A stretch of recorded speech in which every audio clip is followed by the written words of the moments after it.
अस्सलाम वालेकुम बच्चों, क्या हाल है? कैसे हैं आप लोग? खुश हैं? मजे में हैं? जिंदगी गुलजार है या बेजार है? कितने लोगों ने पिछली अटेम्प्ट का सवाल घर से खुद से कोशिश की करने की, और कितने लोग कामयाब हो गए उसमें? पिछली अटेम्प्ट का सवाल जो मैंने आपको कहा था घर से करना है कोई?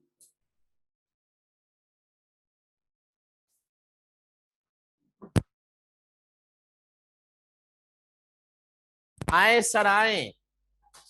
पिछली अटेम्प्ट का सवाल हम करेंगे आज की क्लास में, और आपको मैं सिखाऊंगा कि अब पेपर में कैसे सवाल करना है।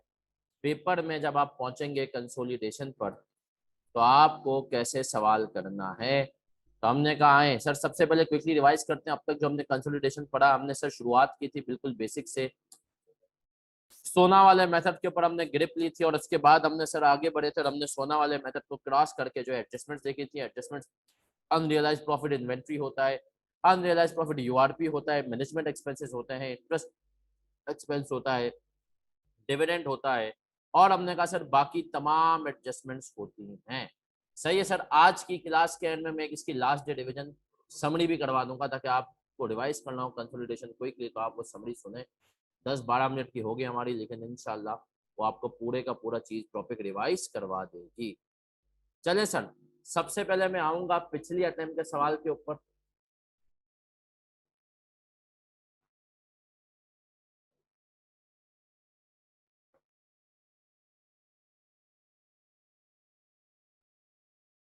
पिछली अटेम्प्ट का सवाल, बहुत सारे बच्चों को सर उस सवाल के अंदर शायद मसला हुआ हो, लेकिन मेरे हिसाब से one of the easiest question. क्यों सर? अभी पढ़ेंगे और आपको पता चलेगा। सवाल पढ़ रहे हैं, सबसे पहले आपने रिक्वायरमेंट पढ़नी है। हम आ रहे हैं सर पिछले अटेम्प्ट का सवाल, इसकी रिक्वायरमेंट बिल्कुल आखिरी पेज पे आप लोगों के पास जो हैंड आउट पहुंचा है उसमें आखिरी पेज पे चली गई होगी। कल जो इकरा ने ग्रुप पे डाला है, कह रहा है prepare HL's consolidated statement of financial position as at 31 December 2020 in accordance with IFRS। कह रहा है list down the additional information having no effect in working in your working in a above. Sir क्या इस requirement ने पहली दफा दी है? नहीं सर, पहले भी ये रिक्वायरमेंट दे चुका है। अब मेरा बच्चा देखिए, जो आज की क्लास में मैंने आपको बताया कि सर अब हम सीखेंगे कि सवाल को पेपर में कैसे करना है। तो हमने कहा कि सर सबसे पहले आपने सवाल को एक दफा स्किम करना है। स्किम करके ये देख लेना है कि सर क्या इसके अंदर कोई अनहोनी चीज है, कोई नया आइटम का आपको लग रहा है, अंदेशा है। आप स्किम कर लेंगे। स्किम करने के बाद इधर देख लेंगे, और हमने कहा स्किम करने के बाद आप इसका एक प्रोफोर्मा बना लेंगे। प्रोफोर्मा मतलब क्या सर? हमने कहा इसकी पूरी एक वर्किंग बना लेंगे। जो जो चीजें आने वाली हैं उनको आप अपने पास एक नोट कर लेंगे। यहाँ पर बोर्ड के इस तरफ मैं वर्किंग कर रहा हूँ। कर्ण सोली, जो भी नाम है, क्या नाम है भाई? नाम बता दो, क्या नाम है? Himalaya. Himalaya limited consolidated statement of financial position as at 31 December 2020।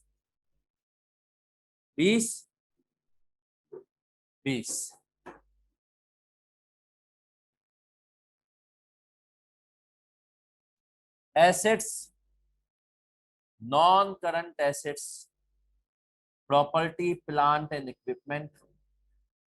आपने कहा सर गुडविल या तो पॉजिटिव होगी नेगेटिव। आपने, मैं लिख देता हूं गुडविल, सही है। आपने पेपर में एक लाइन छोड़ देनी है, घबराना नहीं। पेपर में अब आप सवाल अटेम्प्ट कैसे करना है ये सिखा रहा हूँ कंसोलिडेशन का। टाइम कम होता है। हमने कहा हमें प्रोफॉर्मा खोल देना है, प्रोफॉर्मा खोल देना है। एडजस्टमेंट आती जाए, डायरेक्ट डायरेक्ट क्या करते जाए, पार करते जाए। हमने कहा इसी तरीके से हम फाइनल अकाउंट्स भी करेंगे। पीपी गुडविल, आपने कहा सर क्या इस सवाल में देखो एसोसिएट के आने के चांसेस हैं? यस सर, एसोसिएट के चांसेस हैं। अगर आप एक एडजस्टमेंट पढ़ेंगे इसके अंदर, हमने कहा इन्वेस्टमेंट इन एसोसिएट, और आपने कहा सर क्या इसके अंदर कोई ब्रांड ब्रांड की बात हो रही है? तो आपने कहा सर इंटेंजिबल के आने के भी चांसेस हैं। ये तो अगर आपने कह दिया सर नॉन करंट एसेट्स आ गए, उसके बाद करंट एसेट्स पे आ गए। करंट एसेट्स में क्या क्या आ रहे हैं जल्दी बताओ। इन्वेंट्री, रिसीवेबल और कैश एंड बैंक। ये आपने सर कर लिया। अब दूसरा काम सवाल के लिहाज से पेरेंट और सब्सिडी की जो फिगर्स है उनको इसमें डाल लो। जल्दी बताओ पेरेंट की फिगर कितनी है और सब्सिडी की पीपी की बताओ। 24 प्लस सर गुडविल अभी हमने कहा आएगी, इन्वेस्टमेंट इन एसोसिएट आएगी, इंटेंजिबल भी आएगा। हमने कहा चले सर इन्वेंट्री पे आते हैं, बताए इन्वेंट्री कितनी है। ये 24,000 है।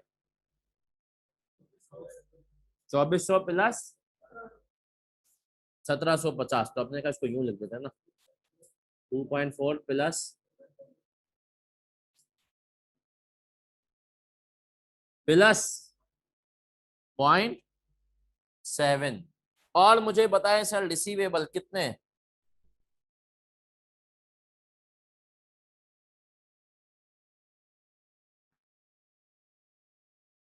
0.7, 0.84 प्लस 0.525 और cash and bank 0.21 plus point. आपने सर इस तरीके से ये प्रोफॉर्मा पेपर में जब आप सवाल अटेम्प्ट करने जाएंगे इस तरीके से आपने प्रोफॉर्मा बनाना है, एक साइड का दूसरी side, equities and liabilities. Share capital आपको पता है सिर्फ और सिर्फ किसका आएगा, पेरेंट का। तो सर क्या मैं डायरेक्ट उसकी फिगर यहाँ पर लिख दूं, नहीं सर, हमने एक सवाल किया हुआ है जिसके अंदर उसने बताया हुआ है शेयर कैपिटल रिकॉर्डेड नहीं था, तो आपने ऐसी कोई एडजस्टमेंट आ जाएगी तो क्या करेंगे, आपने इसकी फिगर सवाल वाली लिख दी। कितनी आ रही है, 4.7। और हमने कहा शेयर प्रीमियम आ रहा है, शेयर प्रीमियम 700। और आपने कहा सीआरई आएगी, और आपने कहा सर एन सीआई आएगी। और लाइबिलिटीज आ रही हैं, करंट नॉन करंट दोनों। करंट लाइबिलिटीज, सिर्फ लाइबिलिटीज है। कितनी फिगर है सवाल के लिहाज से, 1 पॉइंट प्लस 0.56। ये तो आपने सर ये रिक्वायरमेंट कर ली, सही है। पेपर में सवाल को अब देखना है, सवाल करना सीखना है सर, बहुत आसान है। इसकी दूसरी रिक्वायरमेंट थी, पार्ट बी में क्या कह रहा है, वो वैल्यूज बताएं जो कि सवाल का हिस्सा नहीं है। उसके लिए भी आपने अभी से हेडिंग डाल दी, सही है, कि अमाउंट्स या figures not included, amounts figures not included. मेरे पास जगह नहीं तो मैं यहाँ पर डाल से फिगर्स नॉट इंक्लूडेड, ये मैंने यहाँ पर डाल दिया। अभी आपने ये प्रोफॉर्मा बना दिया, अब आप सुकून से अपना सवाल शुरू करेंगे। और सवाल शुरू करते हुए हमने कहा कि सर हम क्या करेंगे,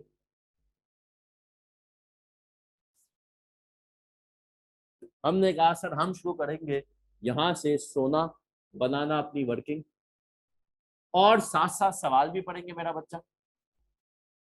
हमें याद रखना है कि सर अब पेपर के पॉइंट ऑफ व्यू से, और अब जो क्विजेस होंगे जो आप असाइनमेंट जो कल मैंने दिए थे उसको अटेम्प्ट करने में इस तरीके से जाएंगे। प्रोफॉर्मा बनाया, फिर वर्किंग्स। अच्छा मेरे पास जगह कम है, आपने पेपर में ये किया, एक पेज पे रिक्वायरमेंट आपके पूरी मेन आंसर आ गया, अगले पेज से चाहे अगले पे एक पेज में जो रिक्वायरमेंट बची हुई जगह बची हुई हो अगले पेज से वर्किंग शुरू करना है, सही है। अब आप आ जाएंगे वर्किंग्स के ऊपर, और आपने कहा सर हमें पास कौन कराएगी, पास से होना तो बनानी है रिपोर्टिंग डेट, एक्विजिशन डेट और डिफरेंस। याद रखें सर आईकेप के सवाल में कभी भी एक गलती ना करना, पूछो क्या, आईकेप के सवाल में अदर देन सवाल की nature correction of error type की हो, सही है, और फाइनल अकाउंट्स हो। तुम्हें ना एक दफा पूरा सवाल सही से पढ़ना है, उसके बाद वापस एडजस्टमेंट्स के टाइम पे पढ़ना है, क्योंकि आईकेप डेटा क्या देता है, हैक हैजर्ड देता है। सीए फाइनल में जब हम एसीसी के सवाल कराते हैं ना, तो यकीन माने फाइनल के बच्चे पागल हो जाते हैं एसीसी के सवालों के पीछे। क्यों फाइनल पागल होते हैं, वो कहते हैं सर कितना अच्छा आदमी है वो, अगर एक सब्सिडरी है ना उसकी पूरी सारी डिटेल्स एक ही एडजस्टमेंट बनाएगा, सारी डिटेल्स, ये सब्सिडी जिन खरीदे इस दिन ये किया, साल के दौरान इसको मशीन खरीदी, मशीन बेची, इन्वेंट्री खरीदी, इन्वेंट्री बेची, सब एक साथ देगा। फिर अगली एडजस्टमेंट होगी एसोसिएट, समझ रहे हो? तो वो इतना शरीफ है, लेकिन आईकेप इतना शरीफ नहीं है। वो आईकेप क्या करता है सर? आईकेप चीजों को घुमाएगा फिराएगा, इसीलिए लाजिम है, क्या लाजिम है सर? लाजिम है कि तुम्हें चीजों को उस तरीके से लेकर के जाना। आए सर आए, आए सर आए। हमने कहा आगे बढ़ते हैं, आगे बढ़ते हैं, और हमने कहा सर एडजस्टमेंट्स पढ़ेंगे, HL, ML, rupees in million. हमने खैर वैसे ही मजीद, हमने तो पता नहीं 10 मिलियन में कर दिया, फिर अगर 2.4 किया है तो आ जाए सर, आ जाए, वैसे ही रुपीज इन मिलियन है। हम करें additional information on 1 April 2020 HL acquired 90% share holding in ML at ₹220 million, which was recorded as cost of investment by HL. It includes professional fee of rupees कितना 30 million for advice on acquisition of ML. At acquisition date ML retains earning world rupees 700 million. हमने कहा कितनी थी retain earning? 700 million. इसने हम acquisition date की retain earning बता दी, professional fees का चक्कर आ गया। On acquisition date carrying value of ML's net asset was equal to fair value except a brand which had not been recognized by ML. The fair value of the brand was assessed at rupees कितने million? 160 million. HL estimated that benefits would be obtained from the brand for अगले 5 साल। तो sir brand की fair upon acquisition of HL had a plan to restructure ML at a cost of rupees 80 million up to 31 December. ML had incurred and recorded cost of rupees 70 million for restructuring as per HL's plan. सही है sir, इसको भी देखेंगे। अगली investment क्या है? अगली adjustment किसकी है? एसोसिएट से ताल्लुक है। उसके बाद एसोसिएट का प्रॉफिट दिया है, उसके बाद कह रहा है कि डिविडेंड पे किया है किसने? पीएल ने। पीएल कौन है? और पेरेंट ने उसको कहां रिकॉर्ड किया? अपने पास अदर इनकम में रिकॉर्ड कर लिया। अदर इनकम का मतलब क्या है कि सीआरई में वो शामिल है? यस सर शामिल है। फिर कह रहा है subsequent to investments made by HL in PL intercompany sales of goods RS क्या है? मार्कअप सही है, invoice at a markup of 25%। The relevant details are as under. सही, हमने कहा receivable from ML on 31 December as per HL's books. हमने कहा ML में जो है कि बुक्स जो रिसीवेबल है वो एचएल्स की बुक्स के हिसाब से कितना है? 74। और payable to PL on 31 December 2010 as per HL's book ये कितना है? 98। फिर हम आगे बढ़े क्या सर? हमने कहा सर हम आगे बढ़े, मजीद आगे बढ़े, शदीद आगे बढ़े। HL values NCI at the date of acquisition which was rupees 240 million। अब हमने कहा सर देखें यहाँ पर भी एक काम आपने छोटा सा करना है मेरा बच्चा। क्या सर?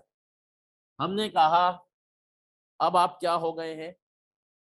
बड़े बड़े हो गए हैं। और आखिरी सवाल करना, मेरी वैसे भी पेपर में भी एडवाइस है, कंसोलिडेशन का सवाल, कंसोलिडेशन का सवाल कोशिश करना पेपर में कैसा लगे कहीं बीच में उठाना, ना बिल्कुल एंड में उठाना, ना शुरू में, तीसरे चौथे नंबर पे कोशिश करना। पहले सेक्शन ए निपटाओ। सेक्शन ए जो एमसीक्यूज वाला होता है, तुम लोग FR1 से अंदाजा है, सही है। सेक्शन ए निपटाओ, उसके बाद किस पे जाओगे? कंसोलिडेशन पे, अगर इजी लगे। नहीं तो फिर किसी और पर, उसके बाद कंसोलिडेशन पे। इसको ज्यादा देर भी नहीं करना, क्योंकि इसमें से 60 से 70% मार्क्स आप आराम से निकाल लोगे। अब एक और काम करना है, सवाल आपने पढ़ लिया, आपको पता है एसोसिएट भी है, तो आपको पता है एसोसिएट को मिलाकर हम कितनी वर्किंग्स बनाते हैं? 5। सोना, गुडविल, सीआरई, एनसीआई और एसोसिएट। सोना के लिए आपने जगह छोड़ी, आपने कहा सर अगली चीज में आ जाऊंगा goodwill.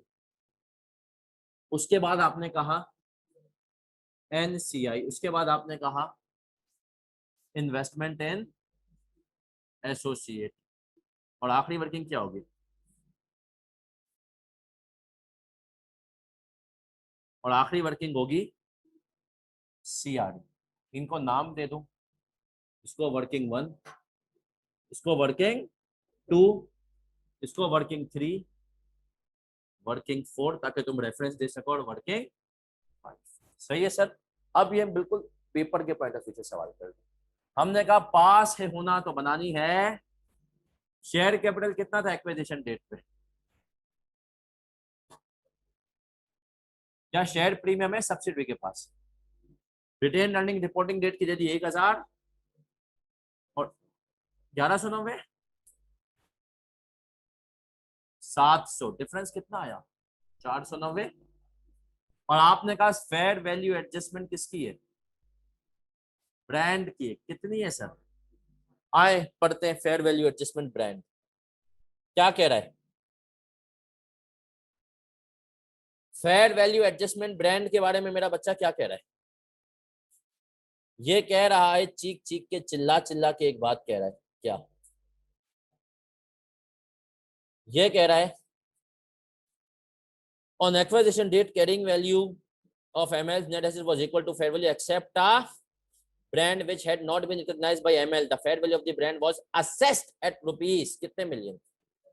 HL estimated that benefit from would be obtained from the brand for the 5 years. तो मुझे बताओ एक्विजिशन डेट पे कितनी चीज आएगी? क्या आएगा एक्विजिशन डेट पे? 160 थे, रिपोर्टिंग डेट पे 160 माइनस 160 डिवाइडेड बाई 5 इंटू 8/12 कितना हो गया? 9 अप्रैल में लिया है ना? तो सर इंक्रीमेंटल का इम्पैक्ट कितना आ गया? सर अभी रुक जाए, सोना में हो सकता है कोई और चीज आ जाए। सोना में कोई और चीज 128 नहीं मेरा बच्चा, क्या हो गया? हमने कहा सर सोना में हो सकता है कोई और चीज आ जाए। आए सर आए, अगली चीज क्या आ रही है सोना में? सर हमने कहा आ जाए यूआरपी। क्या आ रहा है सोना में?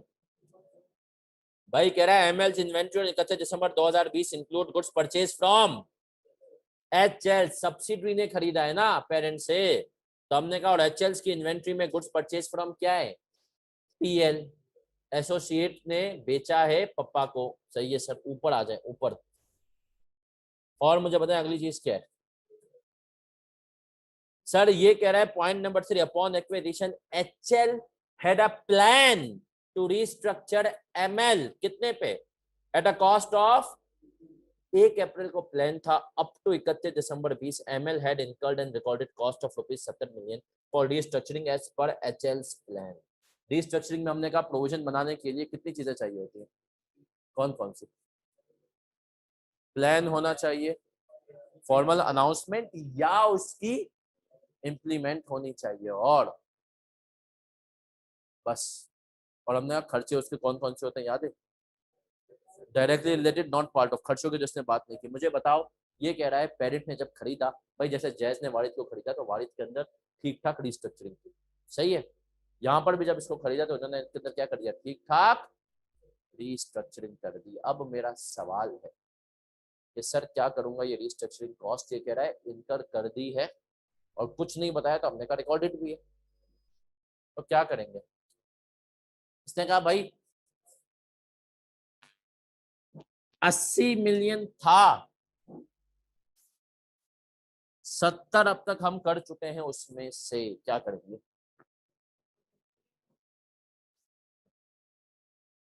एक्विजिशन डेट पे क्यों 80? भाई ये तो खरीदने के बाद पेरेंट का खर्चा है। पेरेंट ने कहा मतलब हम खरीदने के बाद उसके अंदर क्या कर रहे हैं? रीस्ट्रक्चरिंग कर रहे हैं। क्या करेंगे? कितने लोग कह रहे हैं कुछ नहीं करेंगे? कितने लोग कह रहे हैं कुछ तो करेंगे? 10 से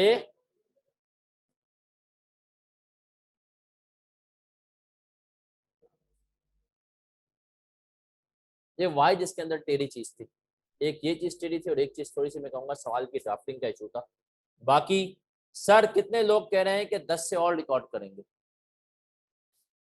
80 का प्लान था और हमने 70 तक कर लिया था। और कितने लोग कह रहे हैं सर 80 पूरा रिकॉर्ड कर मतलब करेंगे?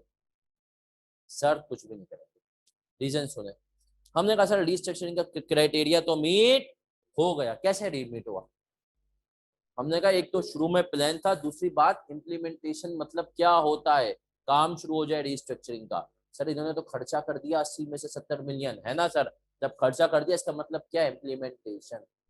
सर कुछ क्यों नहीं करेंगे? एक माइंड आपका जरूर जाना चाहिए सर 80 का खर्चा था, 70 अभी हुआ, बाकी 10 तो क्या करना चाहिए? रिकॉर्ड करना चाहिए। हमने कहा नहीं, ये अपेरेंटली यहाँ की वर्डिंग ये शो कर रही है, इनिशियल एस्टिमेट 80 का था, रीस्ट्रक्चरिंग के खर्चे का एक्चुअल हुआ कितने का, 70, 10 का तो हुआ ही नहीं। सही, हमने कहा कि इसने रिकॉर्ड भी किया और इनकर्ड भी कितना कर लिया, 70। तो हमने कहा इसका मतलब ये है कि खर्चा हुआ ही नहीं। याद रखो, एक छोटी सी चीज याद रखो, पेपर में चाहे कोई भी पेपर हो, कभी भी वो चीज अज्यूम ना करना जिसके लिए तुम्हें बहुत, जिस ज्यादा सोचना पड़े। सही है सर। मतलब हमने कहा देखा, एक होता है वो हमें खुद बता देता है अगर कोई गलती की ना, तो प्रोफेशनल फीस को हमने इन्वेस्टमेंट में चार्ज कर दिया। लेकिन सर अगर ये चीज हो ना कि हमने कहा भाई 80 का इसने कहा था और 70 का किया, सही है, और इसने हमें ये नहीं बताया कि हमने प्रोविजन बना ली थी 80 से, एक्चुअल खर्चा 70 से हुआ, ये सब बता देंगे, तो आपको अज्यूम करना है हमने सोचा 80 का था, खर्चा रिकॉर्ड नहीं किया था, खर्चा 70 का हुआ, उतने का 70 का खर्चा हुआ, वो रिकॉर्ड भी हो गया, सब कुछ भी हो गया, अब हमें मजीद कुछ करने की जरूरत नहीं है। तो आपने कहा सर कुछ और करने की जरूरत ही नहीं है रीस्ट्रक्चरिंग में। लेकिन इसकी रिक्वायरमेंट भी क्या थी, amount figures not included. Amount figures वो भी बताओ, तो यहां पर आप पहली चीज क्या कर देंगे,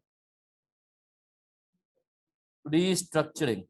सर क्या मुझे इसकी जस्टिफिकेशन देनी है कि क्यों इंक्लूडेड नहीं है? नहीं, उसने जस्टिफिकेशन मांगी है? नहीं, उसने कहा मुझे बता दो कौन सी चीज इंक्लूडेड नहीं है। तो आपने कहा सर ये तो हो गई मेरी सोना। इतनी आसान थी, इतनी आसान थी। आए टोटल करें, इसका कितना हो गया,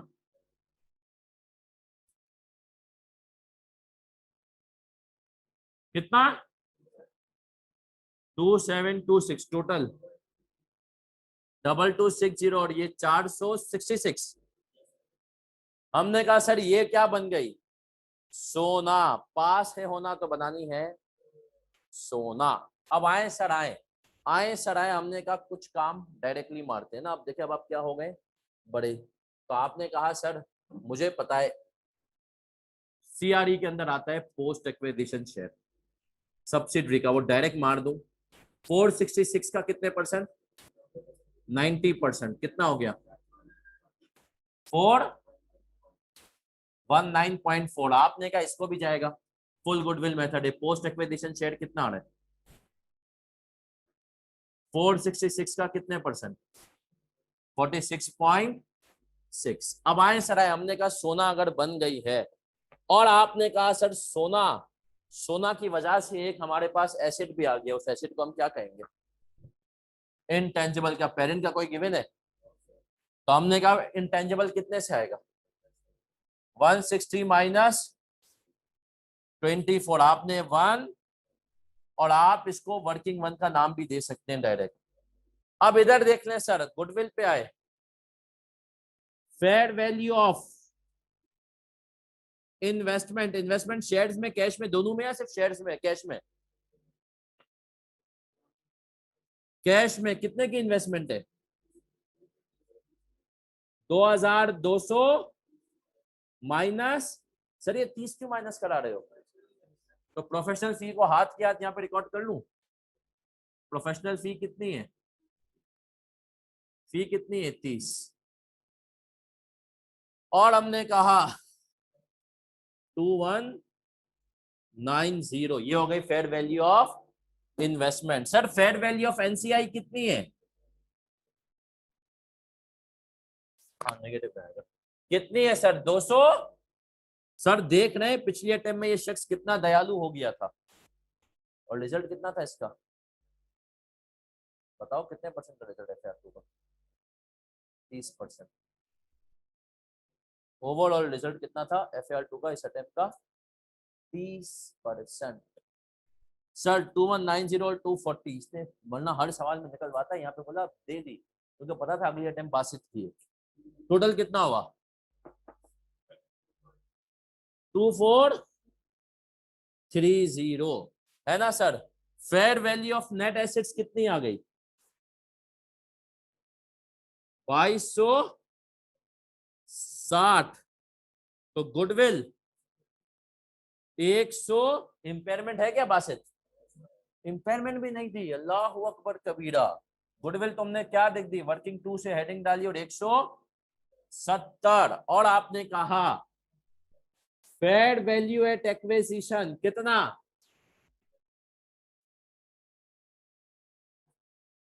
240 एनसीआई भी खत्म, कितना 286.6। क्या हम यहां तक क्लियर हो गए सर? फिर हम आगे बढ़े, अगली चीज इन्वेस्टमेंट इन, हमने कहा इन्वेस्टमेंट एट कॉस्ट कितने में खरीदा, इन्वेस्टमेंट एट कॉस्ट कितने में, 1500। मानते हो इन्वेस्टमेंट एंड कॉस्ट कितनी हो गई, 1500। इस बात पे क्या आप सब सहमत हैं, क्लियर हैं? बिल्कुल। फिर हमने कहा सर आए इन्वेस्टमेंट एंड एसोसिएट में equity method, cost, share of profit, dividend और कोई एडजस्टमेंट जिसका ताल्लुक हो। क्या यहाँ पे से कोई एडजस्टमेंट है? यस सर, यूआरपी, उससे हम शेयर ऑफ प्रॉफिट को माइनस एडजस्ट करते थे ना सर। तो आए अब इधर देख लें, अब आ जाए सर, आ जाए, आ जाए। ये क्या कह रहा है ये शख्स, on 1 January 2020 HL acquired 35% in Pears limited by investing कितने मिलियन। हमने कहा इन्होंने जो है 1500, सही है सर।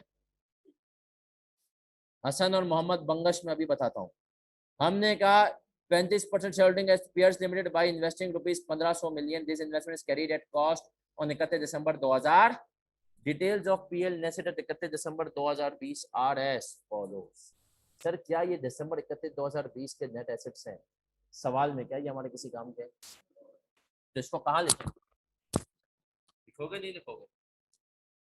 बिल्कुल लिखेंगे। आपने कहा इसने आपको जो नेट है क्यों काम के नहीं है सर, ये काम के तब होता है जब वो हमें एक्विजिशन डेट के नेट एसेट्स बताता, ऐसा है कि नहीं है बासित? बिल्कुल है सर। अगर वो हमें एक्विजिशन डेट के नेट एसेट्स बता देता ना तो ये हमारे क्या होते, काम के होते। लेकिन इसने हमें एक्विजिशन डेट के नेट एसेट्स नहीं बताए, तो हमने कहा नेट एसेट्स ऑफ एसोसिएट 31 दिसंबर वाले ये भी हमारे किसी काम के नहीं है। क्या हम क्लियर हैं? पक्की बातें क्लियर हैं?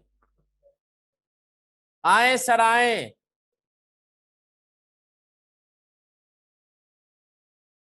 फिर कह रहा है during the year PL 31 December PL earned on net profit of 910 million. मुझे बताओ सर मैं इसका क्या करूंगा, क्या करेंगे बताओ भाई। हमने कहा 910 का कितने परसेंट लेंगे, शेयर ऑफ प्रॉफिट कितना, 910 का कितने परसेंट, 35%। कितना हो गया, 318.5। क्या हम क्लियर है? सर डिविडेंड माइनस करूंगा, डिविडेंड माइनस करूंगा। अगले पॉइंट में कह रहा है PL paid dividend of rupees 490 million for the half year ended 31 June 2020। HL recorded share, कितने का शेयर रिकॉर्ड किया एचएल ने भाई, जल्दी बताओ। माइनस करूंगा नहीं करूंगा?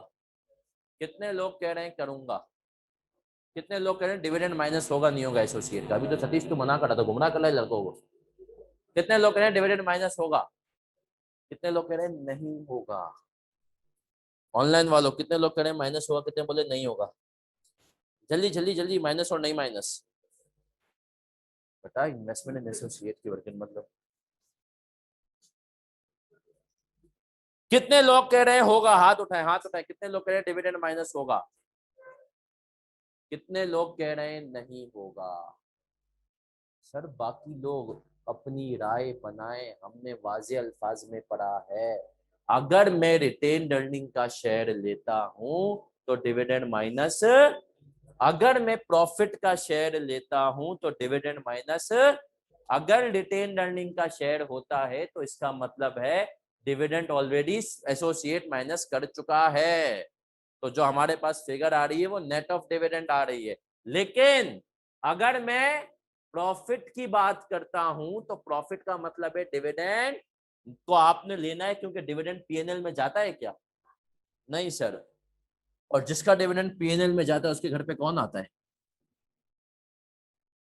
डिविडेंड कितना कितना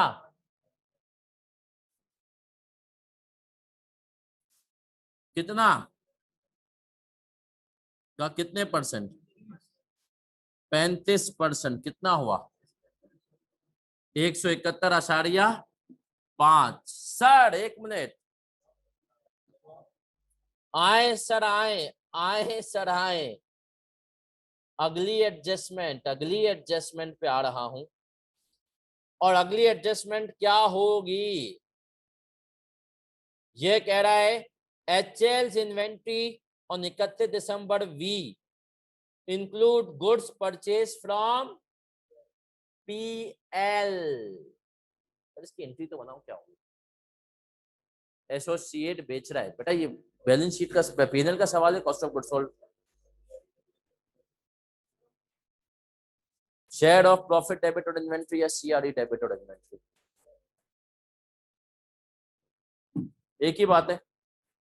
प्रैक्टिकली एक ही बात है, प्रैक्टिकली एक ही बात है। चाहे शेयर ऑफ प्रॉफिट से रूट करवाओ चाहे सीआरई से। सर क्यों एक ही बात है प्रैक्टिकली? सर हमने कहा अगर शेयर ऑफ प्रॉफिट से रूट करवाएंगे तो ऑटोमेटिकली सीआरई में इम्पैक्ट आ जाएगा, है ना, या हम डायरेक्ट सीआरई से करवाएं। हाँ एक चीज थोड़ा सा डिफरेंस हो जाएगा, इन्वेस्टमेंट एंड एसोसिएट की फिगर, इन्वेस्टमेंट एंड एसोसिएट की फिगर क्या हो जाएगी, थोड़ी सी चेंज। शेयर ऑफ प्रॉफिट से करवाएंगे मतलब यहाँ से करवा देंगे तो थोड़ा सा कम हो जाएगा, लेकिन हमने कहा तो इसके लिए बेस्ट ये है सीआरई से डायरेक्ट रूट करवाओ। जब सेल किया है तो एंट्री क्या बनेगी? सीआरई डेबिट और इन्वेंट्री। इन्वेंट्री में इंपैक्ट क्यों जा रहा है सर, मुझे बताएं। हमारे पास पड़ा हुआ है, जरा मुझे बताओ क्या एंट्री बनेगी? कितना था? 120 प्रॉफिट परसेंटेज मल्टीप्लाई बाय हमारा परसेंट, कितना हुआ? 8 पॉइंट। सर इसका मतलब है ये क्लोज हो गया चैप्टर। टोटल करो कितना हुआ? 1647। पक्की बात है? वर्किंग फोर का रेफरेंस 1647।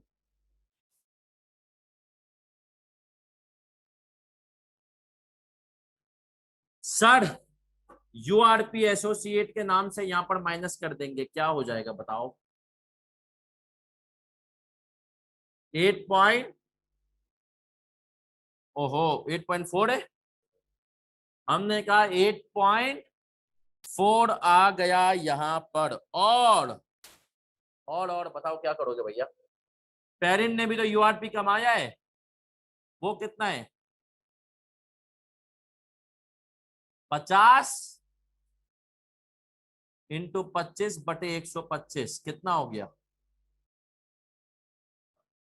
10। ऐसा ही है सर, कोई और एडजस्टमेंट है जो रहती है? ओहो सर ये देख ले हमने क्या किया, मैं जरा स्क्रीन शेयरिंग रोक किया था। हमने कहा सर डिविडेंड का शेयर माइनस किया, उसके बाद कमाया किसने? ये पेरेंट ने।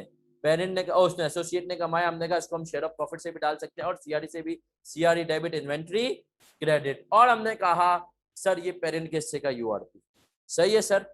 हमने कहा सर क्या इन्वेंट्री में से जो ये मैंने माइनस किया है, क्या इन्वेंट्री में से जो मैंने माइनस किया है, मैंने कहा सर अपनी आसानी के लिए एक काम करते हैं, हमने जो फिगर इसमें लिखी थी पॉइंट्स में 1050, बासित पता कितना हो गया ये?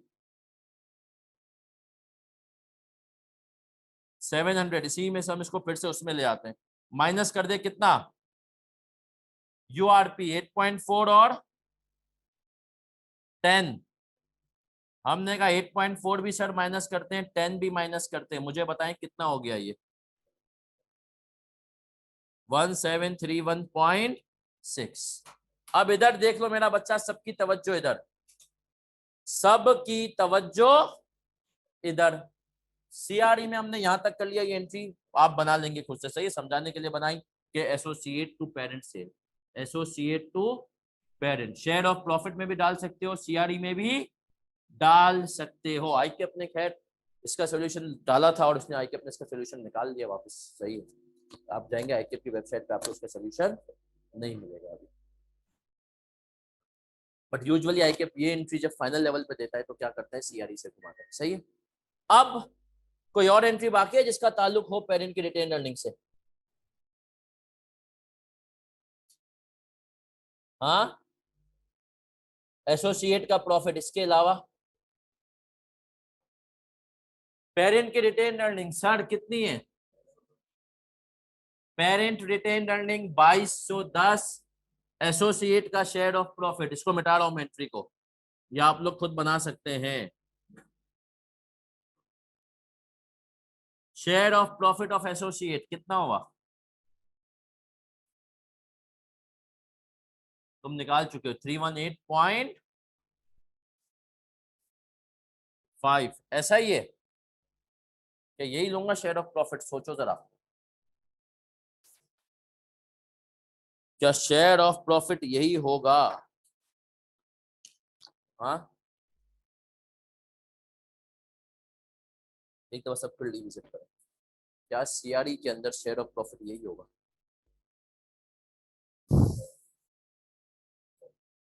सोचे भाई, सोचे थोड़ा, देखो ये डिविडेंड इतना घुमाता है सबसे ज्यादा। मेरा सवाल है, सीआरई के अंदर शेयर ऑफ प्रॉफिट यही जाएगा? बच्चे कह रहे हैं नहीं सर, क्यों? सर हमने कहा, उसने कहा पेरेंट ने कहा रिकॉर्ड किया हुआ है मिलने वाले डिविडेंड को? अदर इनकम में, मानते हो इस बात को? तो सर मुझे एक बात बताओ, अगर पेरेंट ने अदर इनकम में रिकॉर्ड किया तो उसकी रिटेन अर्निंग में रिफ्लेक्ट हो गया होगा? हो गया होगा। सर अगर पेरेंट की रिटेन अर्निंग में रिफ्लेक्ट हो गया वो डिविडेंड, डिविडेंड है तो इसी प्रॉफिट का हिस्सा, अगर तुम इसको वापस यहाँ पर भी ले लोगे और वो यहाँ पर भी रिफ्लेक्ट हो गया तो क्या हुआ? Double counting. क्या हो गई सर? Double counting. देखो सिंपल सी इसकी लॉजिक यूं देखो, इसकी सिंपल सी लॉजिक यूं देखो, सर टोटल प्रॉफिट कितना है? तो भाई हमने कहा एंट्री क्या बनती है, इन्वेस्टमेंट इन एसोसिएट, और जब हमने यहाँ से डिविडेंड को माइनस किया तो डिविडेंड की एंट्री क्या बनती है? इन्वेस्टमेंट इन एसोसिएट क्रेडिट और सीआरई डेबिट, ऐसा ही है सर। तो हमने कहा शेयर ऑफ प्रॉफिट अगर आप ले रहे हो तो आप यहाँ से डिविडेंड को क्या कर दोगे, माइनस कितना, 171.5। सर कोई और चीज आएगी? देख लो एक दफा अच्छे से, देख लो, कोई और चीज नहीं आ रही? पक्की बात है? पूरा सवाल देख लिया, प्रोफेशनल फीस सब कुछ हमने डाल दिया, टोटल करो कितना आया? 2728 का टोटल आ रहा है सर। हमने कहा सर 27, चले सर, अब हमने कहा सर ये तो हो गया हमारा सवाल, इसकी एंट्री भी चाहो तो अपने आप को याद दिलाने के लिए लिख लो, सीआरई debit investment in associate credit, कितने से? अब हमने कहा सर अगला काम क्या करेंगे, और शेयर ऑफ प्रॉफिट की एंट्री भी लिख लो अपने पास चाहो तो, क्या लिखोगे? Investment debit CRE credit. Sir अगला काम, हम बैलेंस शीट तो आधी तो बना चुके हैं ना सर, आ जाए पूरी कर लें शादी को, करें नहीं करें?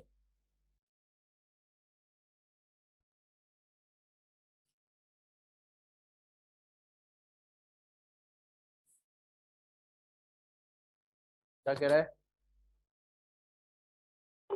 एक आदमी पूछ रहा है सर अगर इनकम में डाला है तो वो प्रॉफिट का हिस्सा होगा रिटेन? बेटा इनकम में डाला है तो इनकम अल्टीमेटली बैलेंस शीट का सवाल है, रिटेन अर्निंग में जाएगा।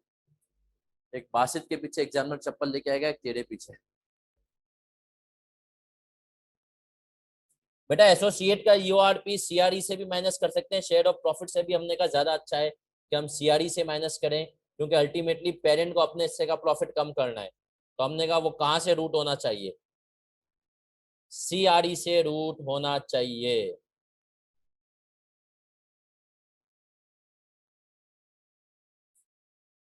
चले सर बढ़ जाऊं आगे। अब सर इसमें पता है एक चीज का ड्राफ्टिंग इशू है, एक चीज का क्या इशू है, ड्राफ्टिंग इशू कह लें या एग्जामिनर ने कहा बच्चे को कम से कम इतना तो ख्याल रखना चाहिए। सर इसको भी अगर हम 100 में 2400 प्लस 1750 है, 2400 प्लस 1750। अच्छा इसका बता दो रिसीवेबल कितना है बासित? 840 525 और ये कितना है? 210 और 175। और हमने कहा शेयर कैपिटल 4700, ऐसा ही है बासित। और शेयर प्रीमियम 720 एनसीआई, और हमने कहा ये 1190 और 560। अब मेरा बच्चा सारा काम आप कर चुके हैं, सही, अफेक्टिवली सारा काम हम कर चुके हैं जो होना था। पीपी में कोई एडजस्टमेंट है क्या? टोटल मारो कितना है, कॉपी नहीं, कितना? 4150। हमने कहा सर 4150, सही है सर। और हमने कहा सर इसके अलावा और क्या है सर? क्या इन्वेस्टमेंट्स आ रही हैं? लेकिन सर हमने कहा इन्वेस्टमेंट्स जो अगर आप गौर से देखें, किससे देखें? गौर से देखें तो इन्वेस्टमेंट्स की फिगर, सवाल को गौर से पढ़ना है मेरा बच्चा, देखो प्लीज कॉपी कोई नहीं करेगा अभी। अगर आप सवाल में इन्वेस्टमेंट्स को गौर से देखें 4320 आ रही है, क्या इसने हमें बताया कि ये एसोसिएट के, पेरेंट के, मिला करें, लेकिन इसने नीचे क्या हमें बता दिया कि इन्वेस्टमेंट्स एसोसिएट की कितनी है और पेरेंट की कितनी है। तो क्या चांसेस हैं कि इस इन्वेस्टमेंट के अंदर अदर देन पेरेंट और एसोसिएट भी कोई शामिल हो? आपने कहा यस सर बिल्कुल चांसेस है। तो क्या करेंगे सर? हमने कहा सर चेक करते हैं इन्वेस्टमेंट्स हैं कितनी सवाल के लिहाज से। आपने कहा एसोसिएट की कितनी है? 1500 है, मानते हो? यस सर एसोसिएट की है 1500। और आपने कहा इसकी कितनी है? 2190, लेकिन इसके अंदर इसने 30 और भी प्लस किए हुए थे ना, तो हमने कहा 2220 माइनस करेंगे, ऐसा ही है। तो सर जरा माइनस करें, कितना बच रहा है? 600 रुपए। सर ये 600 रुपए के बारे में इसने हमें कुछ नहीं बताया, तो क्या एज्यूम करेंगे? हमने कहा कोई अदर इन्वेस्टमेंट है अदर देन आईएफआरएस, जो कि इसने यहाँ पर क्या की हुई थी? छुपाई हुई थी। क्या छुपाई हुई थी? अदर इन्वेस्टमेंट आईएफआरएस 9 की छुपाई हुई थी। तो हमने कहा सर इन्वेस्टमेंट्स कितनी आ गई? 600। सर क्या इन्वेस्टमेंट इन एसोसिएट अलग से शो करूंगा? यस सर 1647 से इन्वेस्टमेंट इन एसोसिएट अलग से आ गई। सर क्या इंटेंजिबल अलग से आएंगे? यस सर इंटेंजिबल अलग से आ गया। सर कुछ लोग एसीसी वाला अक्सर एक काम करता है, गुडविल और इंटेंजिबल मिला के शो करता है, टोटल इंटेंजिबल, सही है, ये ट्रीटमेंट भी सही है, लेकिन हमने कहा अलग से शो कर दें, कोई मसला नहीं, ज्यादा अच्छा है। अब सर आए और हमने कहा इन्वेंट्री की फिगर हम निकाल चुके हैं, ऐसा ही है। सर मुझे बताएं रिसीवेबल में कोई एडजस्टमेंट है? सर रिसीवेबल में क्या कह रहा है, आए पढ़ते हैं। ये दरिंदा हमसे कह रहा है रिसीवेबल के बारे में, क्या कह रहा है भैया? ये कह रहा है receivables as per HL's book कितने हैं? 70 receivable from ML as per HL's book. अब मेरा इसमें एक आपसे मासूमाना सवाल है, पूछो क्या? सर क्या ये 74 दोनों तरफ से माइनस होगा, सिर्फ एक तरफ से? दोनों तरफ से या एक तरफ से? अब सर इसने ये चीज यहां पर वाजे नहीं की, तब हमने कहा सर क्या करें हम, पेपर में क्या अजम्पशन, यहाँ पे अजम्पशन की जरूरत ही नहीं है। तुम बैलेंस शीट बनाओगे, तुम बैलेंस शीट बनाओगे और तुमने कहा देखो रिसीवेबल में से तो माइनस होगा, ये तो कंफर्म है। अगर तुमने टोटल क्या, तुमने कहा अगर पेबल में ये डिफरेंस आ रहा है 74 का, तो इसका मतलब क्या है कि यहाँ से भी माइनस होगा। और अगर पेबल में इसके डिफरेंस ये नहीं आ रहा और टाई हो गई फर्स्ट अटेम्प्ट में, तो इसका मतलब है कि एक ही तरफ से होगा। लेकिन सर याद रखें यूजुअली यूजुअली यूजुअली जब ये सिर्फ जब तक लिखे ना कि सेटल्ड का वर्ड ना लिखे, तो इसका मतलब होता है कि बैलेंस दोनों तरफ से बैलेंस। लेकिन फिर भी इसको थोड़ा सा क्लियरिटी डाल देनी चाहिए थी ड्राफ्टिंग करते हुए कि भैया दोनों तरफ से माइनस करना है या एक तरफ से। तो आए सर आए, हमने कहा फिलहाल हमने कहा रिसीवेबल में से तो माइनस करते हैं, ऐसा ही है। कैश एंड बैंक में कोई एडजस्टमेंट है? हाँ नहीं सर, ये तो हमने कहा अगर हम चेक करेंगे कि क्या सीन है, एक तरफ है दो तरफ है, अगर एक तरफ होता, वैसे मेरा अपना मानना ये है कि अगर हाँ 74 माइनस प्लस करते तो इम्पैक्ट नलीफाई हो जाता, बट अपेरेंटली हमने कहा जब तक वो सेटल्ड कवर्ड ना लिखे आपको क्या अज्यूम करना है, तो एक पार्टी का अगर रिसीवेबल है तो दूसरी पार्टी का पेबल है। तो टोटल मुझे बताओ कितना हुआ है जरा। 1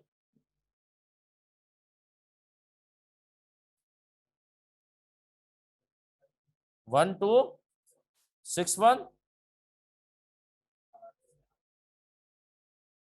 1 2 9 1 बासित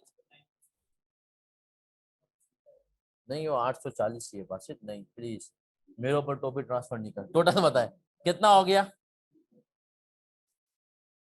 385 टोटल करो कितना हो गया इस साइड का।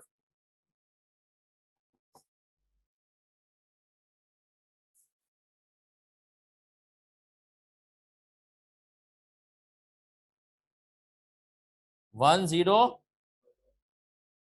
1106।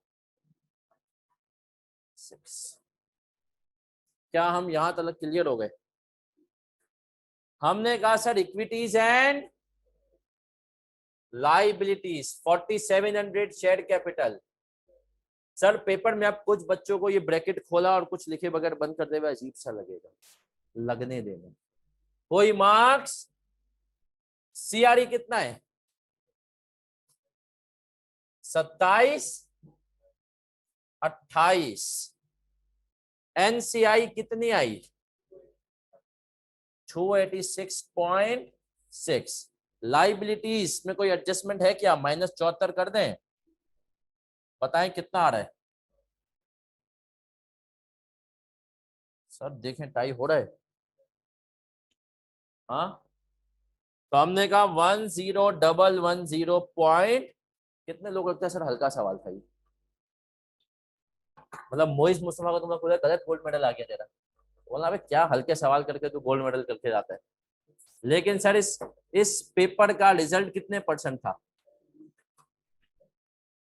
बेटा इन्वेंट्री की अमाउंट लिखिए 1050 प्लस 700 माइनस 8.4 माइनस 10। जी बेटा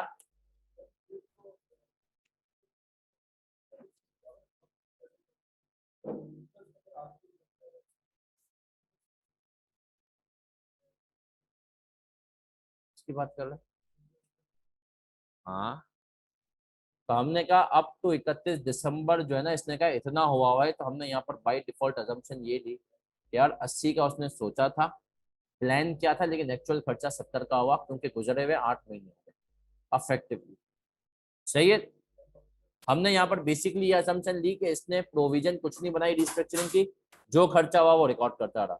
होना अगर ये पहले 80 की प्रोविजन बनाता, 70 का खर्चा हुआ तो हमें 10 को और, लेकिन हमने कोई प्रोविजन नहीं बनाई, जो भी खर्चा हुआ है वो रिकॉर्ड करता गया है। सर एक चीज यहाँ पर मिसिंग है, बाप में से कौन चीता है जो बताएगा यहाँ पर एक चीज मिस कर गया? एक चीज, पेबल वाला पीएल है ना, पेबल टू पीएल कितना हो गया? तो सर क्या पिछले अटेम्प्ट का सवाल आसान था? आए सर देखते हैं क्या इसके एग्जामिनर कमेंट्स है या वो भी आके अपने उड़ा लिए हैं। कभी कभी आके उड़ा देता है, अच्छी बात है, कभी कभी कोई मसला उसको नजर आता है ना, सोल्यूशन में कोई भंड हो गया है, तो आईकेप पहले बोलता था जान दो कौन सा देख लेंगे क्या करेंगे ये लोग, सही है। अब आईकेप कहता है सही कर लो, सही करके क्या कर दो, सही करो, सही ट्रीटमेंट है उसको चेंज करो। नहीं सर इसके एग्जामिनर कमेंट्स है, नहीं सॉरी मैंने आपको इस पेपर का रिजल्ट था 35%, कितना था? और ये सवाल कौन सा था, नंबर कौन सा था भैया, कौन सा था? 7। इस सवाल का बताओ पासिंग परसेंटेज क्या था? ज्यादा था, हल्का सवाल था ना, 71%। इस सवाल का पासिंग परसेंटेज क्या था?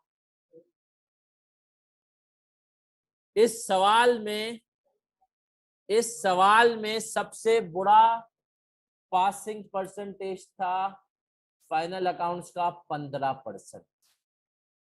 सबसे नहीं, सॉरी, नहीं नहीं नहीं, नहीं गलती, हम माफी। हमने कहा इस सवाल में सबसे बुरा पासिंग परसेंटेज था IAS 10 वाला, जो याद है हमने किया था इसी अटेम्प्ट में, जो इसने 5-7 नंबर का सवाल दिया था। उसका पासिंग परसेंटेज पता है कितना था? 13%। कितना था? 13%। IAS 10 वाले। मैं बताऊं उसकी सबसे बड़ी वजह क्या थी? बच्चे ने पता ही नहीं चला। मैंने कहा ना, हमने सोशल मीडिया पे पोस्ट किया कि IAS 10 का सवाल ये वो, तो कुछ बच्चे उन्होंने बोला सर वो जो है ना IAS 10 का सवाल कहाँ था पेपर में? बेटा क्वेश्चन नंबर 2 IAS 10 पेपर में मौजूद था। तो सर IAS 10 का था 13%। मैं आपको बताता हूं, सुनिएगा। और फाइनल अकाउंट्स का था 6%। उसके अलावा क्वेश्चन नंबर 8 किसका था भाई इस अटेम्प्ट में? डेफर्ड टैक्स, उसका था 21%। और हमने कहा सर इसके अलावा, तो भाई बच्चों ने तो मतलब क्या काम किया है। जो पहला सवाल था, पहला सवाल याद है आपको? MCQs किए थे हमने IAS 41 के, उसका पासिंग परसेंटेज बताओ कितना था? 95%। और हमने कहा क्वेश्चन नंबर 3 इसका था कौन सा? IAS 38 का, याद है? उसका पासिंग परसेंटेज 67% था। इसका मतलब है बच्चों को पिछली अटेम्प्ट में IAS 10 ने डिबोया। मैंने आपको एक हिस्ट्री बताई थी कि हमेशा सबसे बुरा सवाल कौन सा अटेम्प्ट होता है? IAS 10 37 सबसे ज्यादा उसने डिबोया। दूसरे नंबर पे हमने कहा फाइनल अकाउंट्स ने, और फिर डेफर्ड टैक्स ने। आए सर आए, आप इधर देख लें, इसके कमेंट्स पढ़ने लगा हूं स्पेसिफिक इस सवाल के। जो इसने कहा बच्चों ने एक गलती की। क्या गलती की? बच्चों ने गलती की investments other than investment in subsidiary and associate were not present ही नहीं की, जैसे 600 की फिगर है। Unrealized profit in respect of associate was either not adjusted or adjusted with incorrect. Several adjustments were made for ML's restructuring cost, though it had no effect. Adjustment related to dividend received from associate were rarely seen in any answer scripts, जो कि यहाँ से minus करनी थी। ये बस इसके comments थे। आए सर इसकी मार्किंग स्कीम भी देख लेते हैं ना। रिसेंट मार्किंग स्कीम तो एग्जामिनर को बहुत अच्छी लगती है कि यार वो हमें बताती है अगर मार्किंग स्कीम डाली है। क्वेश्चन नंबर 7 था ना? यस सर, और हमने कहा क्वेश्चन नंबर 7 क्या मार्किंग स्कीम है?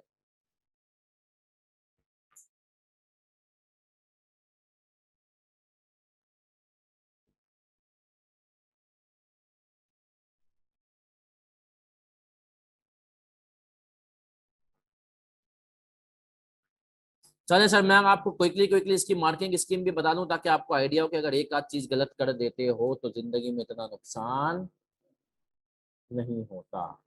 क्या कह रहा है ये दरिंदा? पीपी और इंटेंजिबल को निकालने के कितने मार्क्स थे? 3.5। कितने मार्क्स थे पीपी और इंटेंजिबल की फिगर के? इन्वेस्टमेंट एंड एसोसिएट के 3 मार्क्स रखे थे। इन्वेस्टमेंट जो 600 वाली है इसका 1 मार्क्स था। करंट एसेट्स की सही फिगर निकालने के, पूरी की पूरी सही निकालने के 1.5 मार्क्स थे। सही है। और इसने कहा कि भैया अगर कंसोलिडेटेड रिटेन अर्निंग सही निकाली तो 6 मार्क्स है। एनसीआई का 1 मार्क्स था। शेयर कैपिटल और बाकी लायबिलिटीज के 1 मार्क्स है। अजीब फिल्म पाली मचाई इसने।